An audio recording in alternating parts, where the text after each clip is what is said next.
আসসালামু আলাইকুম দর্শক শ্রোতা, আশা রাখি সবাই ভালো আছেন। আজ দেখাবো কিভাবে একটি নষ্ট স্যামসাং মনিটর নিজেই ঘরে বসেই আমি মেরামত করলাম। ভিডিওটি শেষ পর্যন্ত দেখুন, একদিন হয়তো আপনার কাজে লাগতেও পারে।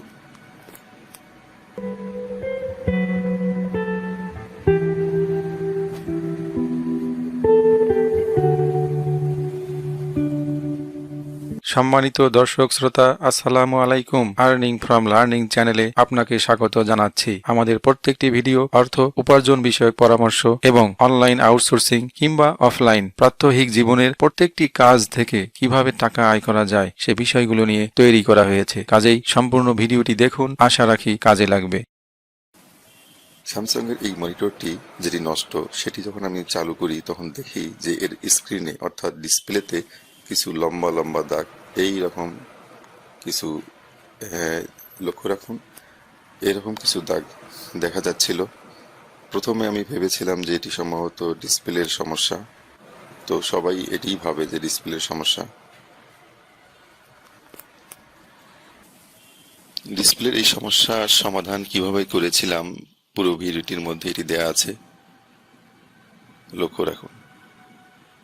এবং মেরামত করার পর ডান দিকে ঠিক এরকম ভাবেই ডিসপ্লেটি অন হয়েছিল, অর্থাৎ মোটামুটি ভাবে কাজের উপযোগী হিসেবে তৈরি করেছি। দেখুন সেটি কিভাবে করা সম্ভব হয়েছিল। খুবই সহজ একটি পদ্ধতি।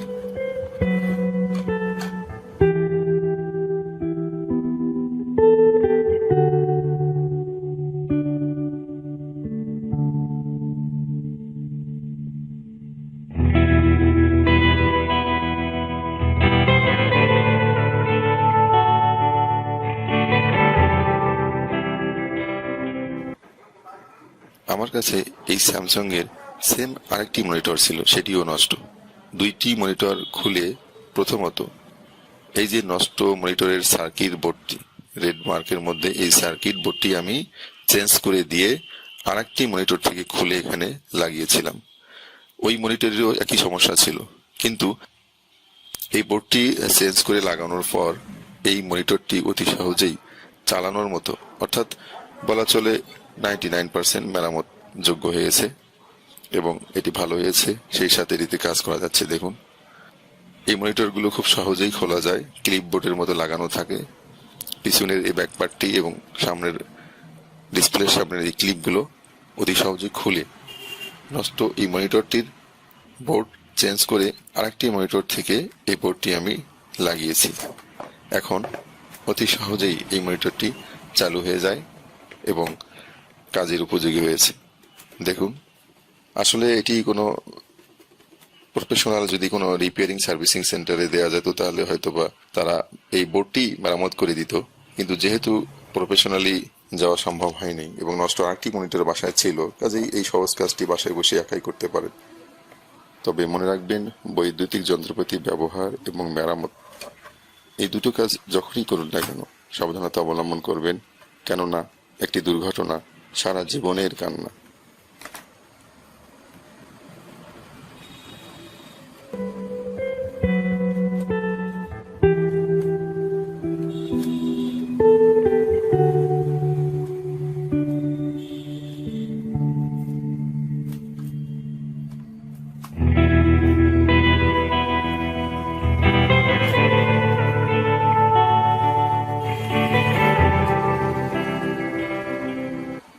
টাকা বাঁচানোর হিসাব। পুরাতন হোক কিংবা নতুন হোক, একটি মনিটর কিনলে আপনাকে কমপক্ষে 4 থেকে 5,000 টাকা লাগতে পারে। তো সেক্ষেত্রে বাসায় যেহেতু নষ্ট মনিটর আগেই ছিল, তো এই দুইটি মনিটর আমরা কাস্টমাইজ করে অন্ততপক্ষে একটি মনিটর তো মেরামত করা গেল, তাই না? এবং অর্থ সাশ্রয় হলো। আর তাছাড়া এরকম নষ্ট মনিটর যদি কোথাও মেরামত করতে নিয়ে যান, সেক্ষেত্রে আপনাকে 2700 টাকা খরচ করতে হতে পারে, কিংবা মেরামত করতে যে কয়েকদিন সময়ও লাগতে পারে। টেম্পোরারি এই কাজটি করার কারণে অন্ততপক্ষে একটি মনিটর তো চালু করা সম্ভব হলো, তাই না?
ধন্যবাদ।